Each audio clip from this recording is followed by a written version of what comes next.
Absolutely. Well, I know that I want to start off with this. I know you're a former Democrat, but you've now self-described yourself as a Trumpocrat. Before we get into the latest happenings, describe for us what a Trumpocrat actually is. Elaborate on that for us, if you will. Well, I would say a Trumpocrat is a traditional Democrat who supports President Trump, who supports how President Trump has been realigning politics, supports how President Trump has reached out to working class people, which has always been the heart of the Democratic Party. We were always the party, supposedly, of the working people. And I think we once were, but we're not anymore. A Trumpocrat is somebody who rejects the new Democratic Party and the crazy left wing lunatic fringe of the Democratic Party. Uh, we reject those things that undermine the values of traditional Americans, not only Democrats. I mean, traditional Democrats believe in, freedom of worship, freedom of speech. We support the police and appreciate their sacrifice and their hard work. We recognize how necessary it is to have the police. We honor our flag. We don't burn it, and we don't like people who do burn it. And we love our country. And those things I just talked about are on the other end of where these new Democrats are. They're against all those things. And so I think that in part explains what a Trumpocrat is. And it's also, I would say, results oriented. President Trump is so appealing to people like me and Democrats like me because he is so focused on getting results for people every single day. And he's willing to shake things up and change the establishment that's been governing our country for far too long. And it's been a bipartisan political elite that's run America. And President Trump Mm-hmm. has, over the past decade, really shaken that all up and changed it around. And he's making great progress in cementing, a new way of doing business in Washington. And that is trickling down all through our country. And so what's happening here in Chicago and in Illinois on the issue of the National Guard, for example, and crime is really a reflection of, the failed leadership of the old guard in American politics that the Democratic Party in Illinois represents still, and this new change that President Trump has brought that's all about applying common sense to try to solve problems for people. Because one of the most frustrating things that I dealt with when I was the governor of this state, when I was a congressman for 6 years, and before that as a state lawmaker and a prosecutor for 2 years, but particularly as governor, was that you have this opportunity to really do things for people, but the establishment doesn't allow it because they basically have established a system, whether it's in Washington or it's our state capital, Springfield, and I suspect this is true in state capitals around the country. It's a system where the insiders control things and make the people actually work to represent them, as opposed to Mm-hmm. the people on the inside working to represent the people back home. And President Trump is changing those things. So I consider all of that sort of part of who a Trumpocrat is. Democrats, traditional Democrats for Trump. Well, I love that. And I think that has, been a common theme amongst many traditional Democrats. Many of them, as we've seen, have moved towards supporting President Trump because the left has just gotten so far out of control with their radical, progressive, I would say even communist ideologies that they support. And it really is concerning to see how that is influencing our country. You look over to New York City, where there's a literal communist running for mayor, and you see people actually supporting it. So, yeah, the brainwashing has gone so far and clearly runs so deep. So, I'm grateful for people like yourself who are speaking out on this and against whatever the new Democrat Party has ultimately become. But you touched on a really great point, which is that I think Trump represents common sense. And that's just unfortunately not too common these days with these radical leftists who seek to destroy our country and everything that America stands for. It's very disheartening and sad to see. But we need to really get back to what is important here and focus on basic issues like crime. I mean, the fact that Democrats are defending crime and criminals, they allow it to spiral so far out of control to the point where these criminals have zero repercussions. They aren't locked up. They get to run throughout the city committing crimes time and time again. And it's just gotten so far out of control. That was the case absolutely here in DC, where we are today. I'm standing over the city. The beautiful Potomac River is right behind me here. And just a matter of weeks ago, before Trump federalized the district, I mean, crime was completely out of control. I have some stats here. In fact, according to the White House, back in 2024, Washington, D.C. saw a homicide rate of 27.3 per 100,000 residents, making it the fourth highest homicide rate in the country, which is nearly 6 times the rate of New York City, also higher than Atlanta, Chicago, and Compton. So, it would, I mean, if it weren't for President Trump moving in here, highest homicide rate, more than any other state in the nation. Very concerning. And the fact that Democrats, again, are refusing to disavow this and are standing on the side of the criminals is just baffling to me. I mean, what do you make of the fact that Trump has federalized DC? We've actually seen a massive drop in the crime because of it. We do have the National Guard out on the streets, military presence, heavy federal police presence here. The Democrats are saying this is, scary and they can't even, move forward with going on about their daily lives. But most people, I think, are actually pretty happy about it. Even many Democrats who don't even support Trump seem to be thrilled about it. What do you think? Well, I think there's several aspects to your question. To begin with, the other thing about the Democratic Party, the traditional Democratic Party, that really doesn't exist today is the fact that the Democratic Party that I grew up in was a party that was purported to be on the side of Black people and the Latino community. It was a party that recognized that there were some communities in some neighborhoods that were less safe than others, and there are all kinds of reasons why that's the case. Low income neighborhoods, poverty, economic lack of economic opportunity, which is another thing the Democratic Party supposedly used to be for, a party of opportunity where you can work hard and get ahead in America. That's the American dream. I firmly believe in that. This Democratic Party doesn't. But on the issue of crime and on the issue of the Black community in particular and the Latino community in particular, these Democrats claim they're for Black lives, but they only really care about Black lives. Black lives only matter for them for votes. And the proof is in the pudding. The proof is that in Chicago, for example, the rate of murders in Washington might be higher, but we have more murders in Chicago. For the past 13 years, Chicago led the nation for the most murders. And this year, we are averaging more than one murder a day. And so I would say that that's an emergency and a very serious problem. The troubling thing about that is that 80% of the murder victims are Black and 95% of the murder victims are Black and Latino, Black and brown people who make up the base of the Democratic Party today.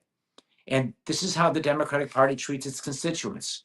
And they claim to be on the side of Black people, but they won't take an offer of help from the federal government, federal law enforcement, and the National Guard to do in Chicago what has worked in Washington, D.C., and what common sense tells us will work. Because when you have more police or more of a police presence, whether it's National Guard or cops on the beat, crime goes down and murders go down. But we have a governor, Pritzker, billionaire, he inherited his money. I mean, this is the classic case of white privilege, not the working class kid from small town America. That's not white privilege. White privilege is this billionaire, uh, J.B. Pritzker, who inherited billions from the Hyatt hotel fortune, who spends $350 million to get himself elected governor, and then talks a big game about the things he says he's for. And when he has a chance to actually save the lives of his constituents and the people he's responsible for, he fights it. And it's all upside down with this Governor Pritzker and with this Mayor Johnson.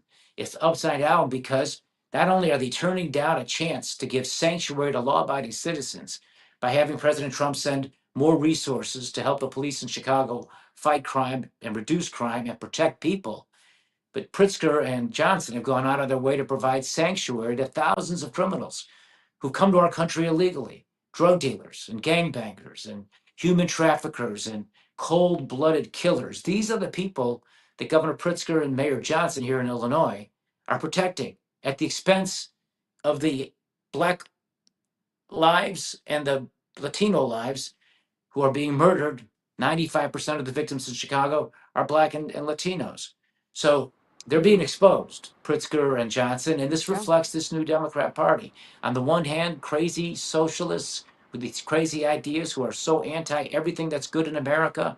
On the other hand, they have a coalition with these sort of professional politicians like this inherited billionaire Pritzker, who just does what the DNC and the Democratic National Committee tell him to do. And the thing that brings them together is they figure their politics is benefited by them being anti-Trump on everything, even if it's good for their constituents. It's really disheartening. Hmm. It's really disgraceful. Yeah. And it's actually immoral because we're talking about life and death. People are dying, and we can stop the killing in Illinois if Pritzker and Johnson would embrace President Trump's offer and bring the National Guard here in the Chicago, just as he's been able to do in Washington, D.C. Absolutely. And it's shocking to me. You make such a great point that, the Democrat Party claims to be all about Black lives. I mean, we saw the BLM movement take over in 2020 and still to this day is largely supported. I mean, it was just a couple of months ago, the BLM square here in DC was covered up because of President Trump. But that doesn't change the fact that there's still a large movement surrounding BLM. The Democrats who claim to care about Black lives, and they're the ones who are always preaching Black Lives Matter, obviously don't care much, or else they might want to get a handle on this out of control crime situation. Why do you think it is that anyone still supports this Democrat ideology? I mean, do the people themselves not see what is happening here? Do the Black people themselves not see that this is just a slap in the face to them and their community, that these Democrat politicians don't care at all? I mean, what do you make of that? It's a complicated question in the sense that these things don't change overnight. You're not going to change somebody's political affiliation overnight in most cases. You grow up as a member of a certain political party, it sort of identifies who you are. And look, I'm a lifelong Cubs fan, and you have a hard time getting me to leave my support and love for the Cubs. And so I think a lot of people with their affiliation for a political party feel the same way, and they've inherited that from their parents, um, and they've been this for so long. And little by little, they don't realize that their political leaders in their party have basically left them and have no longer made them the priorities that they were supposed to be. And what's happening, that the good news is that traditional Democratic voters are catching on. I'm not the only Trumpocrat out here. There's millions of Trumpocrats, Democrats who voted for Trump in the last presidential election, and it's increasingly happening. In the Black community, for example, President Trump received more Black votes than any Republican candidate for president since Nixon in 1960. That's a historic move that's happening. In the Latino community, same thing. President Trump has been uh, receiving the votes of Latino Americans who believe in the American dream, who believe in the values of hard work, faith, family, the fundamental things that the Democrats used to be for, but no longer, but now they dismiss as sort of archaic and in some respects anti other people, which it's not. So it is happening that more and more Democrats are leaving the Democrat Party, and they're either joining this new Republican Party that Trump has put together, or they're identifying themselves as independents. And the polling information shows that that's been happening now for the past couple of years. So Mhm. it's going on, it's happening, and these issues like crime, for example, that is so fundamental. The object of government, first and foremost, is public safety. The responsibility of a mayor and a governor is to keep the people safe, and it's among the reasons why we pay taxes. But here in Illinois, Yeah. we have extremely high taxes and we have extremely high crime rates. And so it's upside down with the leaders that are running this state. And it's unfortunately, the party that I was very much a part of, the Democrat Party, that's been doing it to the people. But it's changing, Allison. Don't give up hope. In fact, it's changing, and the more and more that the American people are witnessing who these Democrats are and whose side they're on, the more and more, they're leaving the Democratic Party and either joining Trump's new political movement or identifying themselves as, independent. And I think that's a good thing for Yeah. America.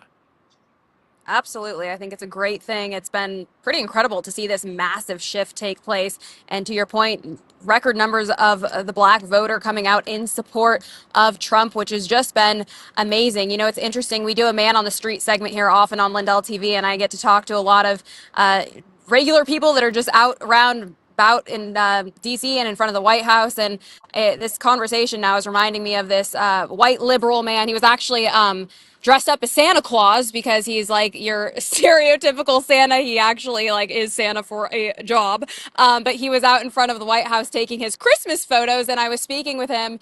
I was shocked to learn that Santa was a raging liberal, but he went on to tell me that all that Trump is a fascist. The typical Democrat talking points, but really drilled down on the fact that that Trump is only moving to to federalize these liberal cities that are run by black Democrats. He said this is an attack on black people. He couldn't see past the point of like, no, we want to get the crime under control. He viewed it as a racial thing that Trump is only trying to deploy the National Guard in black run cities like Chicago, for example, like Baltimore, for example. And I had to correct him and remind him that actually Trump has been trying to mobilize the National Guard and has mobilized the National Guard in Los Angeles, which, Gavin Newsom, I don't think he's black, but it's just very inconsistent. The crime issue is out of control, and I think it's needed to start sending in the troops to get the issue under control. In fact, even Muriel Bowser, the mayor of DC, who is a black woman,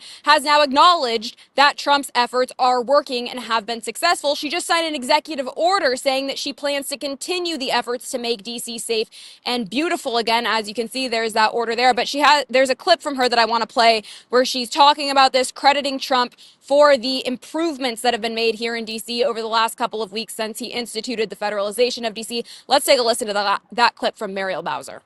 And we greatly appreciate the surge of officers that enhance what MPD has been able to do in this city.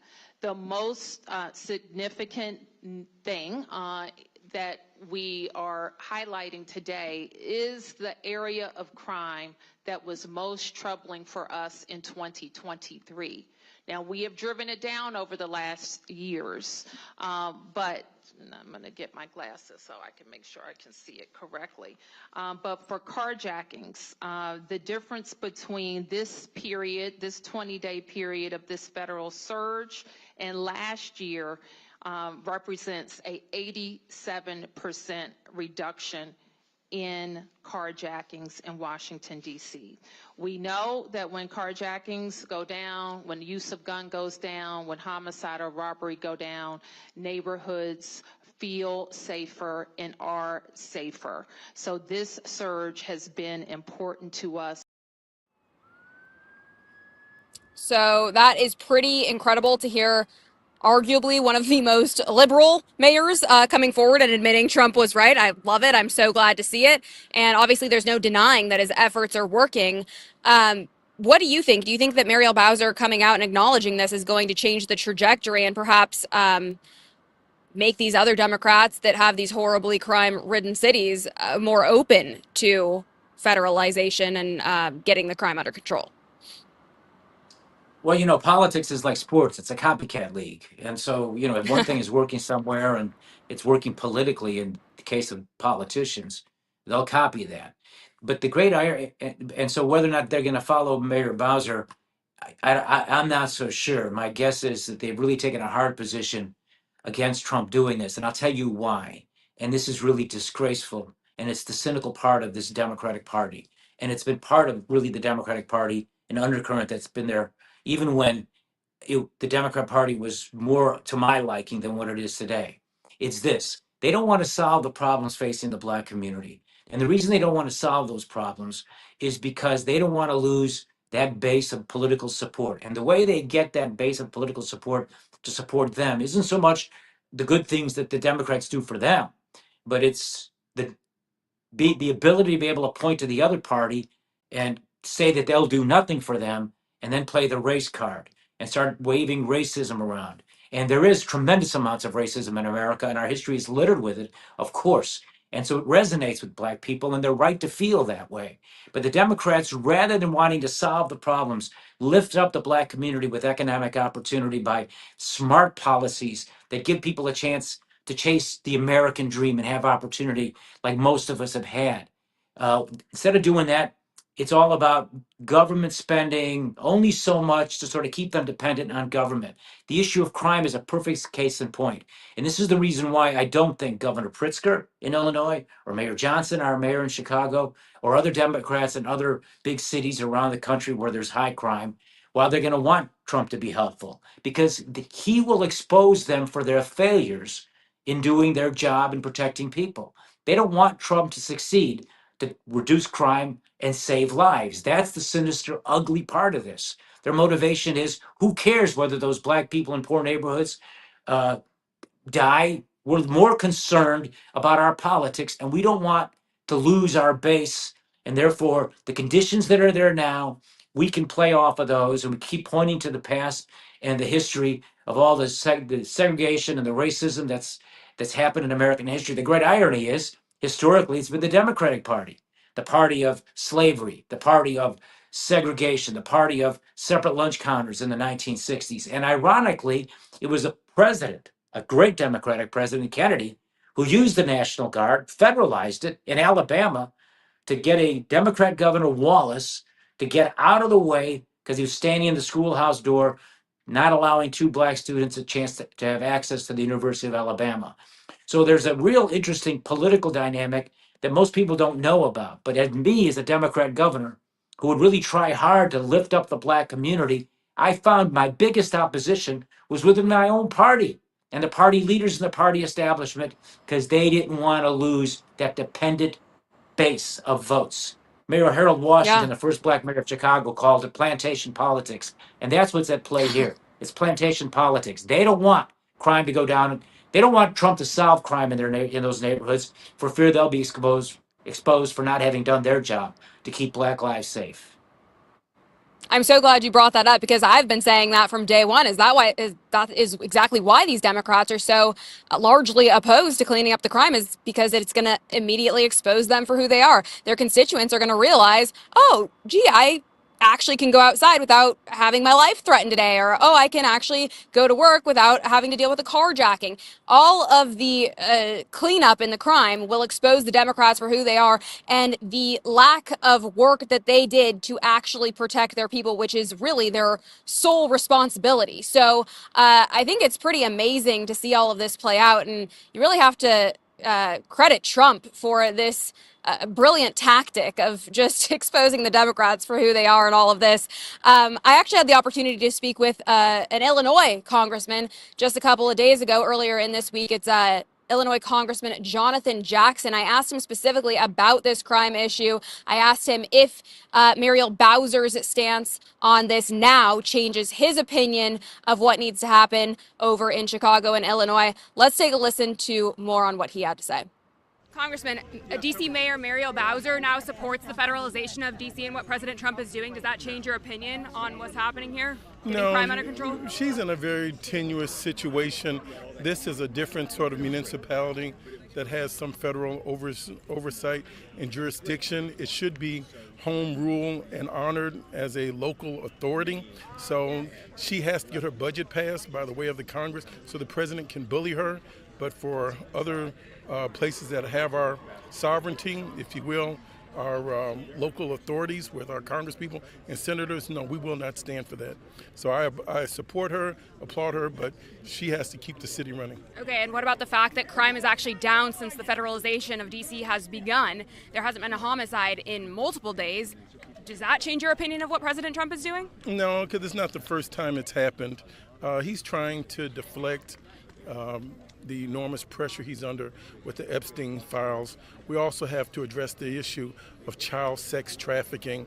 That's an issue equally as large. This is a ploy to try to obfuscate and to misdirect people. We need to expose all of the child predators out there and the sex trafficking rings that have run rampant in this country and for we should also a talk long about time. the felons that he released that came here on January 6th. These people that killed officers right here in this building behind us. He's never thanked the Capitol Police. Officers have been killed, and he has no remorse. I was here on the day that he signed those executive orders, but there's been no remorse. There's been no acknowledgement of our Capitol Police. So this is not very genuine. Okay, he released 1,600 felons on that day. Well, whether or not they're felons is very debatable. But regarding the sex trafficking rings, do you think President Trump is federalizing D.C. just as a distraction from the Epstein files? That's what you're saying? Yes. So, very interesting conversation there. Lots to sort of unpack. But it sounded to me like he just deflected the whole time. I mean, he refused to acknowledge the real issue that crime actually is down. He obviously doesn't want to send the troops into Chicago, where it is probably most needed right now. And he's trying to say that the whole reason President Trump is federalizing DC is to distract from the Epstein files. Very interesting take. Hadn't heard that one before. Curious to get your thoughts, Governor. Well, I mean, it's a cynical business, and these are talking points that Jonathan is using, that the Democratic National Committee has put together, because they're trying to shift that conversation on the issue of crime in the neighborhoods, murders in the neighborhoods, and the help that President Trump is offering and the success he's having in Washington, D.C. So they want to move it to another issue. And, I know Jonathan Jackson. I like him a lot, actually, as a person. So he's just basically parrying the party line. And it's a little unfortunate, but that's part of the challenge that you have in politics today. Let me say one thing about President Trump that I think speaks so well of him. And it's so unlike most people in high office in politics. Because you have to remember, I used to be in awe of some of these people that I used to see when I was a little boy on television. All of a sudden, I grew up, I'm a congressman, I'm in a room with John McCain and Ted Kennedy and John Glenn and all these guys. And, I'm a working class guy. My father was a factory worker. My mom was a public transportation person working in the booth, passing out the transfers and taking fares. Now all of a sudden I'm in the room with them, and I think they're larger than life. But then I realize, in most cases, when you work with them after a while, they're really just politicians, and they play it safe like politicians, and they play that political game. And there are good people in politics. I don't mean to say that they're all bad, but they only do so much, and they're afraid to do something, the more meaningful things that could actually address problems and solve problems. But it requires taking a strong position, and you're going to get opposition. You're going to get criticized and attacked. And most leaders and most presidents are afraid to do it when they get no real great political gain. President Trump is so different. And he said the other day in the Oval Office, when he was talking about sending troops to Chicago, the National Guard of Chicago, what he said was, I don't have to do this, but I'm obligated because I'm the president. And I know exactly what he's talking about, because I had the same situation when I was governor back in 2008 here in Illinois. Very different from Pritzker, by the way. He used to work for me. But we had the same problem with crime in the south side of Chicago and the west sides of Chicago, in the poor neighborhoods, the low income uh, neighborhoods that were largely Black and Latino, where crime was rampant and murders were off the charts. And the mayor was responsible for that. And I'm the governor, and I could easily play it safe and do nothing and just let Daley, the mayor at the time, handle it and take all the heat and all the pressure. But I felt outraged that, my constituents too are getting murdered. And I felt like I have this unique opportunity in this position I was given by the people to not just walk away because it's easy, but I need to lend a helping hand and help the mayor of Chicago do something about the crime in his neighborhood. So I offered state resources to Chicago. I offered the National Guard, if he wanted, to Chicago, to free up police officers on the beat in the safer neighborhoods and get them into those more dangerous neighborhoods, so that the gangbangers, who outnumber police officers 10 to 1, have less of an advantage. And the response I got from Mayor Daley, and it was disappointing because I think he's, for the most part, a great mayor. The response was he didn't want the help. He wouldn't say it. He just didn't embrace it. And then they arranged to get leading Chicago newspapers to do these stories mocking me, comparing me to John Wayne. Front page, dressed up like John Wayne. It was actually funny, but they mocked me for That's my not bad. offer to try to help. And I couldn't send them the National Guard myself because it's a home rule situation. So the mayor needs to invite you in, and he didn't do it. And so I understand what President Trump's feeling. What it says to me is we have a president who truly cares about the American people in every part of our country. And even in Yeah. these overwhelmingly Democratic cities like Chicago, in Black neighborhoods that overwhelmingly vote Democrat, President Trump genuinely wants to save lives and stop crime. And I think that speaks great of him. And it's among the reasons why Trumpocrats like me think so highly of President Trump. Absolutely. I mean, you really got to give credit where it's due. And I think it's been just amazing to see so many really hardcore Democrats that don't even like Trump come forward and acknowledge that what he's been doing is great, and they feel safer, and they actually are like enjoying the city for the first time in years. I mean, you walk around and it's actually beautiful. They are cleaning it up quite a bit, and people aren't afraid to go out. Restaurants are booming, businesses are booming. So it's been wonderful, and I think the people really appreciate that and enjoy that, even if they don't necessarily support President Trump. It's interesting too, because with the congressman Jonathan Jackson, I asked him, I think we can all agree that crime it needs to be taken care of. Wouldn't a potential solution here also be locking these criminals up and ensuring that they aren't let out on no cash bail? I mean, this is another huge issue that we see in these Democrat-run cities where they're, taken in and then released the same day. He didn't have an answer for that. He didn't seem to have been briefed with his DNC talking points on that one, because he immediately flipped a switch and turned it back on January 6th, which had nothing to do about anything we were talking about. But it just goes to show that you're right. They don't want to actually resolve this issue. They don't want any lasting change. And I think that's what's critical here, is that we need to create lasting change. What Trump is doing is great. It is an executive order. It is expiring fairly soon, but we need to create lasting change. So, Governor, from your perspective, what would be the best way to create lasting change to make the country beautiful and safe and prosperous again? Well, I think President Trump is doing a great job moving our country in that direction. He's only been in office now for what, 9 months, 8 months, and he's had tremendous successes in a variety of different parts uh, of a presidential agenda. I mean, he's doing things that no presidents, he's involving himself in issues that very few presidents took an interest in. And this issue on trying to address crime in big cities is something that you know no other president has done what Trump has done to try to actually address that issue. His tariff policy and his economic policies, his efforts in foreign affairs, his success in bringing peace and stopping wars in different places, his unique approach to try to do something with Putin and Zelensky to end that war in Ukraine and in Russia that's been killing, tens of thousands of people, or I think more than a million people have died already in that war. So I mean, Trump gets up every day and he does all kinds of things, really, to try to solve the problems that face the American people. And I think he's truly committed to try to make America great again. And when you do this, you make enemies. When you're a strong leader like this and you're actually doing something, you're making enemies. And one of the great presidents, in fact, it was, I think, Winston Churchill, the great prime minister from Britain, used to say, you have enemies. Good. That means you stand for something. And Trump is probably the most maligned and reviled president in American history, with one exception, Abraham Lincoln. And Lincoln was, I believe, our greatest president. Maybe President Trump will actually, become greater than him. He's certainly on the way to doing great things. But Lincoln was the greatest president in American history, but he had the most opposition, and he was the most reviled and hated. I mean, almost half the country hated him the moment he was elected, because it left the Union.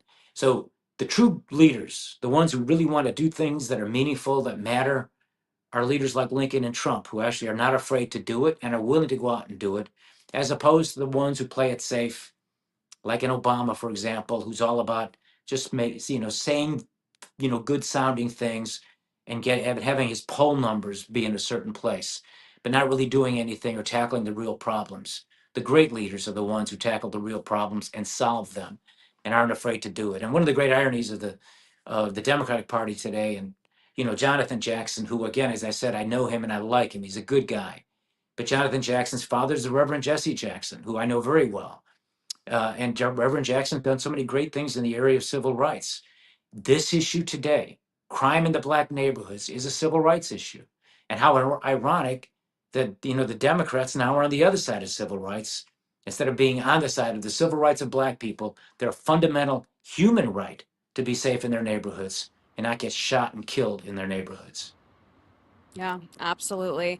Incredible insight. Such great points. Governor Rod Blagojevich, thank you so much for your time, and thank you for joining us today. Do you have any final thoughts, or want to let the audience know where they can go to follow you and support the great work that you do? Thanks, Allison. Well, I have an X account. I think it's Real Blagojevich on X, something like that. I should know that, shouldn't I? But I have a book coming out in the fall, or actually, it's coming out in February, I think. And it's a story that starts with President Trump, with Obama, actually, ends with President Trump, and it's me sheltering in place in prison for politics, not for crimes. I was the first one that they weaponized to do what they did to me. And I believe it happened at the AAA level to a Democratic governor. And the same people went out after President Trump to do it to him, which is another big issue in America. And that is our rights as citizens to live in a true democracy and not have these elite, unelected bureaucrats with fancy law degrees weaponizing themselves, using lawfare, making fake crimes to go after people who they can't beat in elections. Here's another great thing President Trump is about and what he's standing for to save our country. Because if this is not solved, this weaponization and lawfare stuff, if we don't solve that, then the Civil War and all the 600,000 Americans who gave their lives so the Union could be preserved and Black people could be freed, all of that will be gone because it won't be government of the people, by the people, for the people anymore. It's going to be government by the elites.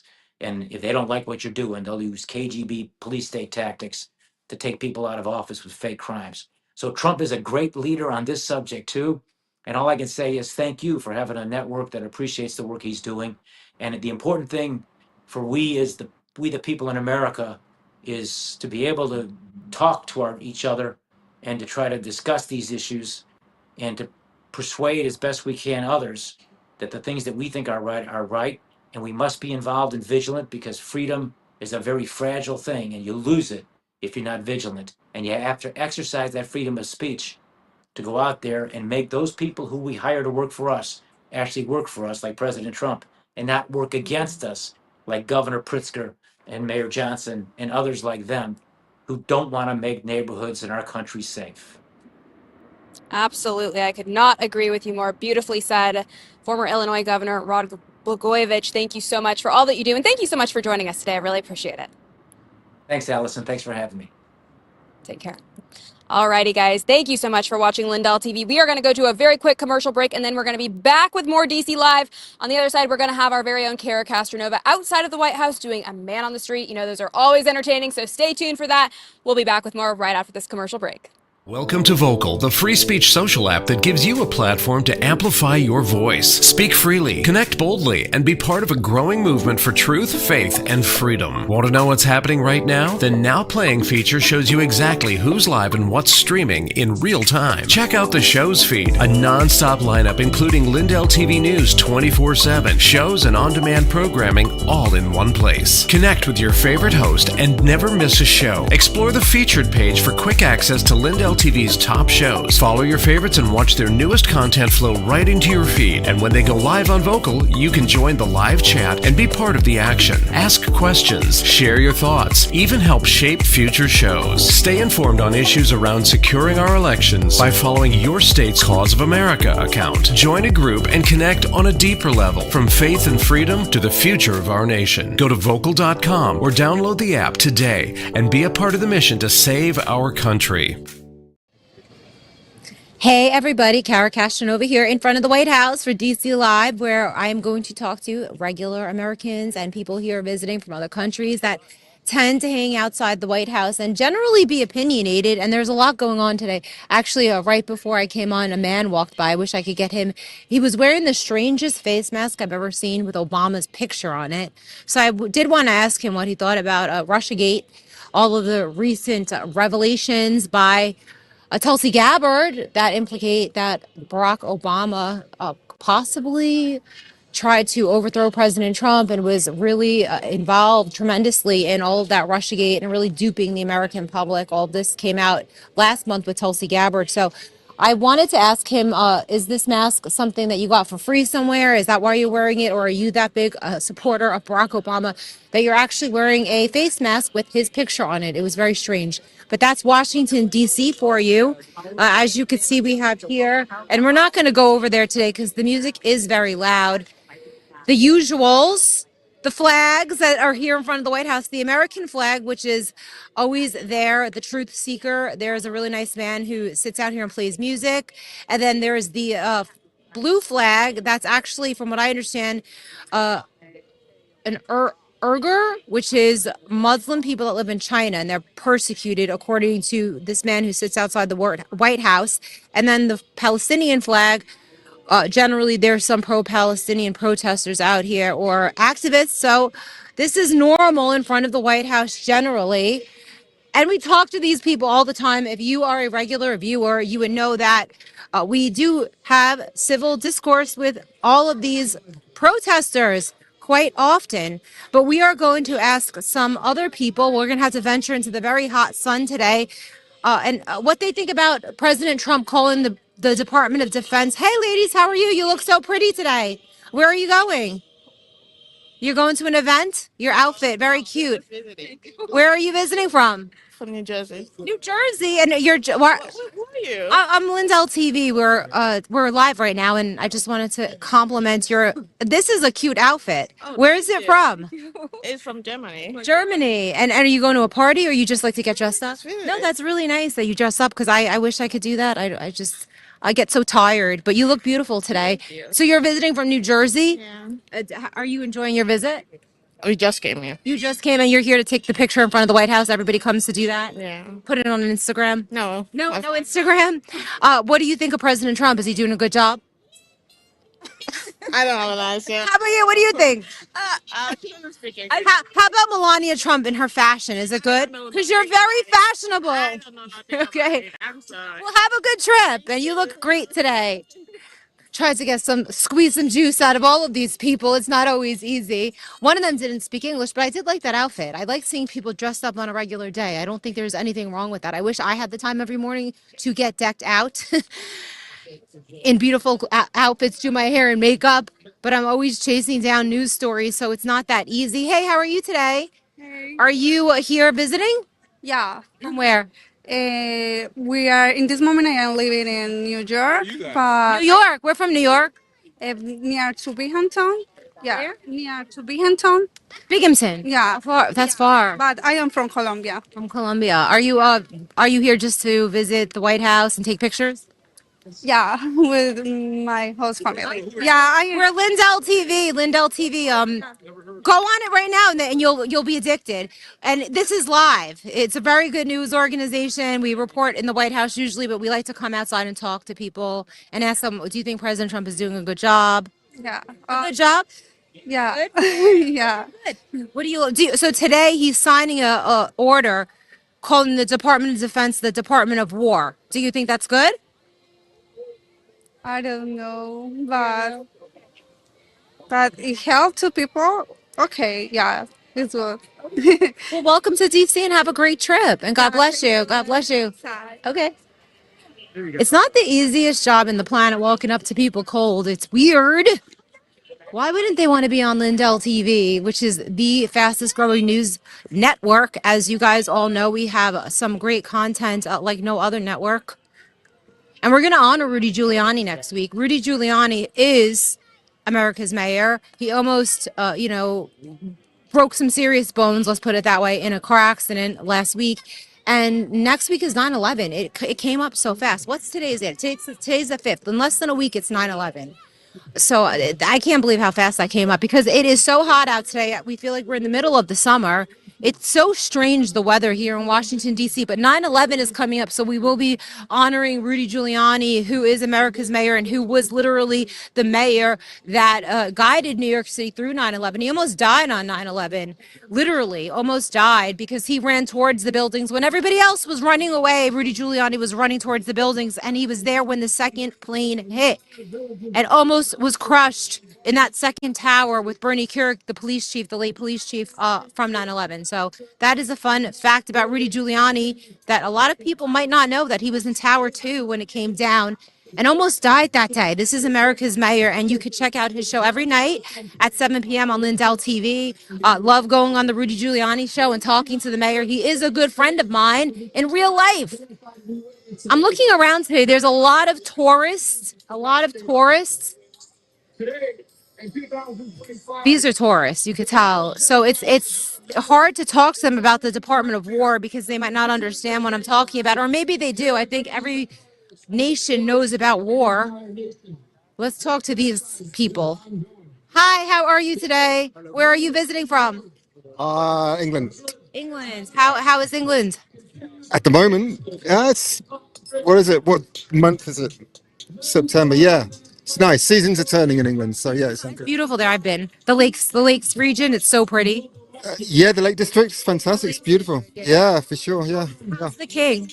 The king, is he good or bad? The king. I haven't spoke to him, but I'm sure he's in great health. Yeah. He's in good health. How about Keir Starmer? Is he popular there? Sorry. Keir Starmer, is he popular? The prime minister? I wouldn't know. I'm not. You're just like that fun guy that doesn't care about politics. I hope. Maybe there's people like you that still exist. Politics, but it's something I haven't been taken much notice of lately. Yeah. Well, today we're asking people, but there's a lot of tourists here, so it's hard because not a lot of people are from here that are visiting. What your thoughts are on President Trump is signing an executive order today, changing the name of the Department of Defense to the Department of War. What are your thoughts on that?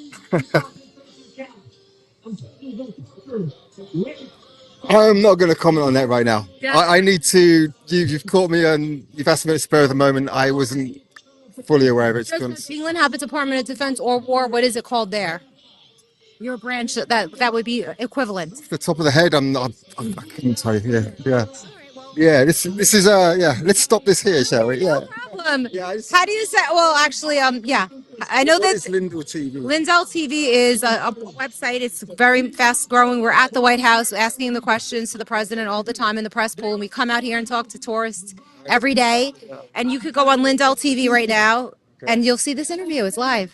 Right, great.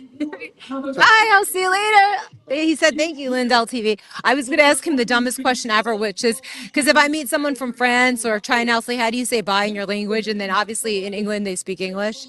But they say stuff like cheerio or cheer. I don't know. They have like their own slang for goodbye. I forgot what it was. Let's talk to. I don't feel like talking to the regulars today, to be honest. So we're going to walk this way. This guy's from the United States. Hey, how are you today? Where are you from? Where are you guys? So you're friendly? Oh, but you're going to follow his lead. All right. I could tell they were from the United States, and I'm not going to say why, but I knew they were. And they spoke beautiful United States English. But we're just going to keep walking and get somebody to talk to us. People are not friendly today. Hey, how are you today? Are you visiting from somewhere? Or are you? There's a lot of tourists here today. Yeah. From where? South Carolina. Oh, great! I heard it was beautiful. I was thinking of moving there in North Carolina. I went into a chat room and people were saying that the two perfect places to live in the U.S. is it's between North and South Carolina if you like nature and the city at the same time. Could be. Could be. And there's beaches and then there's farmland. There's everything. Absolutely. Absolutely. Moved from the Northeast down to South Carolina. So What's the best part? the best part is the people down there. I think. I agree, but the best area if somebody wanted to move. Area, you want to be around Charleston, in and around Charleston, South Yeah, Carolina. that's close to the beach. No, It is a little. Charleston is close to the beach. Charleston is close to the beach. Right, Correct. Right, Correct. right. And you moved from where in the Northeast? From Vermont. From Vermont. Yes. Yeah, so are you a fan of Bernie Sanders, your senator? Bernie Sanders hasn't had a real job in his entire life, so the answer to that is no. He threw a fit yesterday. Did you see him interviewing Robert Kennedy Jr. In the Senate? He literally lost his mind.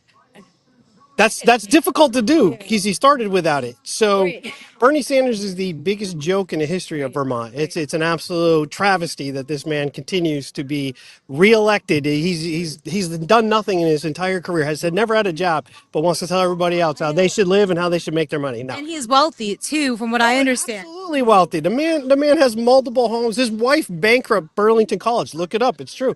Absolutely took over Burlington College, bankrupted. It is now completely gone. And his wife took over.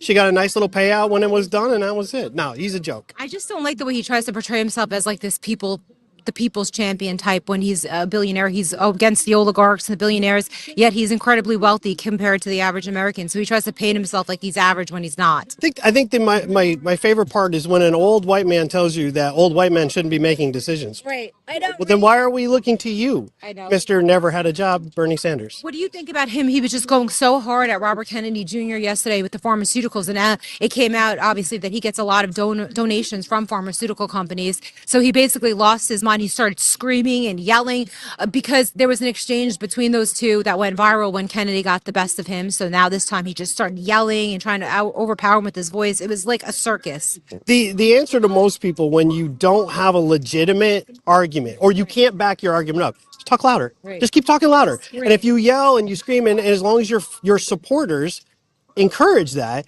then you never have to change. You never have to prove your point. All you got to do is talk louder, and that's his thing. He acts incredulous most of the time. But let's look into his finances. Let's take a look at where does your money come from? Right. It's frustrating. What are your thoughts on what happened yesterday? Is Robert Kennedy Jr. doing a good job? He's saying he's fighting for transparency with Big Pharma. I certainly think he's attempting to do a lot of what a lot of people want to have happen. Now, does everything that he says kind of make me feel comfortable? Sometimes he can be a little out there, but I would much rather a guy who questions and ones are bad, but then continue the machine that's in place. So you can say one thing, but if you just keep supporting it, you've done nothing. And that's what a lot of the other side does. They talk about the things have to change. They don't change anything. It just lines their pockets. Right. And last question we're talking to, and a lot of people here aren't from the U.S., so thank you for stopping because it's hard to ask people questions when they don't realize. But President Trump signing an executive order shortly renaming the Department of Defense into the Department of War. What are your thoughts? That it's an interesting that would caught me off guard a little bit. That's an interesting take. I mean, quite frankly, let's be honest. Is it defense? Is it here, or are we what we deal with elsewhere? I don't like the idea behind the word war, but in reality, what do we do? We're not putting all that money into the military to support local cities and things like that. It is about what it's designed to be. I just want the purpose to be defense. You can call it whatever you want. I guess he's going for the optics of strength through maybe peace through strength. A lot of people are saying, like, by calling it Department of War, will scare people more. Do you think it could have that psychological effect, or is that just not true? I think that works. That's all great in when with people who don't really know. But when you're dealing with a lot of other powers who have their own web stuff, it's more saber rattling. But if optics, and that's what a lot of this is about. It's about optics. And if he's going to get the support that he wants, you're going to talk tough. You're going to carry the big stick. So far, there's a lot of stuff that he's done that I'm okay with. There's some things that I would do differently, but What are the things you do differently? I think some of the things you got to tone some of the rhetoric down. The rhetoric gets a little bit much, but the fact that he's gone at the tariff piece, tariffs existed forever. I mean, let's not pretend like this is something new. And the fact of the matter is, the United States has shipped over most of their manufacturing jobs to other countries. We don't give a care. I'll be careful how I say that. We don't care that they sweatshops or what the conditions are for these people. Yet we worry about that here. But we're okay with our Apple phones being created elsewhere, our Nike shoes being created elsewhere. We have no problem with that as long as it's somebody else doing it. I want it cheaper. He's putting it, let's bring it back. Let's take it over. You want to build up America for real? This is the way it was in the 80s when it was like, we're going to build America again. It needs to be done here. Is it all manufacturing? No, it has to be technology as well. But the fact of the matter is, it needs to be here. If you're shipping it overseas to then pay for it to bring it back, what are we doing? Then it's all corporations driving everything. So for the most part, I'm behind what he's done. How many son and do you feel safe here on your trip? Last question, with everything going on with crime, they're trying to tamper it down with the National Guard. Do you feel like it's safe here in DC? What's really funny is I saw a lot of people get really mad, right? They want to bring up, oh, the National Guard. This is like, you're basically, putting martial law. That's not true. Go over to Europe. I was in 2020. I went over to Paris. We went to the Louvre. Who's guarding the Louvre? Guys with machine guns. They're all over the place. Europe has police officers carrying heavy duty weapons. The fact the National Guard here, I felt really good. We got off the tram, which I don't have to deal with in South Carolina. We get off the tram. We're walking around. There's a group of military police that were right there. Everything was clean. It was moving along. I have no problem with it. Right. This is not cracking down on people. This is making it secure. You want it to be better? Then have your police do their damn job. Maybe Chicago should take a note and a lesson from that. Thank you so much. Thank you for taking the time and have fun in South Carolina. Yeah. So friendly people from South Carolina. Chicago, what are you saying? He's sorry, it's loud there. Chicago, and Chicago's all right. What part of Chicago? We're from Downers Grove. 57 people got shot that Labor Day. What was that? 57 people got shot Labor Day weekend in Chicago. It's not fun. Are you guys together? Yes. So you disagree? We disagree. Oh my God. Mother and son. Yeah. So wow, you guys get along. We like that because I try to get along with people that I disagree with. It's so toxic when you can't have conversations. So you think it's safe in Chicago? I love this. It's safe in Chicago, and I don't think we need the troops, the National Guard there. I think our police officers can do their job, and we should leave it to that. We shouldn't be bringing our National Guard into the mix. Do you live in a nice place? I live in a nice place, but I've also worked in the city, and we usually go to the city a lot with my children, and it's Chicago's one of it's been voted the #1 city in America. Right. It's not as our son maybe he's out more in areas that because you're young. Yeah. So you take the train around, sometimes hang out, and you're seeing something a little bit different? Yeah, I mean, there's a lot of crime in Chicago. It's a known fact. Has one of the highest murder rates in the country. Just this past Labor Day weekend, I think 57 people were shot, 8 people died. That's not normal. That shouldn't be happening. And I think it makes sense that you send troops out in the city because obviously the police is not doing obviously the police are not doing their job. And it's a beautiful city. There, I work in the hospitality industry, and our industry is booming, and our city is beautiful. It's not the way it's portrayed to be, in the It's a media. beautiful city, but I've been downtown in the nice area, and I've watched people get shot and a bunch of chaos happen, roads getting blocked off. Like that's what Chicago is. So How old are you? I'm 19. Wow, this is so interesting. You know, the most important thing is Chicago's not what it appears to well, be. Trump is saying he's sending in the National Guard. So you don't want that and you think it's not a bad idea. I think it's a good idea because it's gonna scare people. People won't want to shoot people anymore. People won't want to. That must be scary. If you're trying to stop systematic like violence that's occurring in the impoverished neighborhoods, then you need to give them resources, and you need to provide the children with, provide the communities with the resources so they can get out of the situation, as opposed to sending the National Guard in there, because there's a root cause and problem of everything.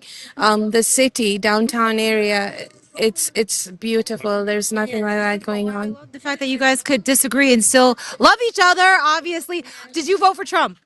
I didn't vote. You didn't because you're too young. I would have, yeah. Yeah, and you voted for Kamala. I didn't vote for Kamala, and I didn't vote for Trump, but So you're independents. You're both sort of independent, but you might be.